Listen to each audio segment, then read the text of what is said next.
प्रेमीजन करतात शब्दांनीच प्रेमाचा इजहार. आय लव्ह यू, मी तुझ्यावर प्रेम करतो. बस यानंच बऱ्याच जणांचं प्रेम बहरतं, फुलतं आणि जुळतंय.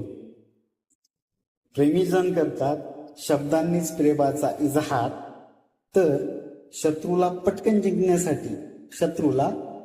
जिंकण्यासाठी उपयोगी पडतो फक्त शब्दांचाच प्रहार. शत्रूला जिंकण्यासाठी उपयोगी पडतो फक्त शब्दांचाच प्रहार.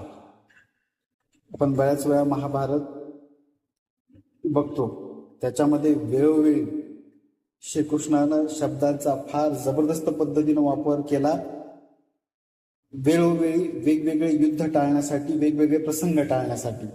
त्याच्यामुळं शब्द हे तुमचं एक शस्त्र पण असू शकतं आणि शब्द तुमची ढाल पण असू शकतं. तुम्ही त्याचा वापर कसा करता याच्यावरती ते अवलंबून असतं ठरतं.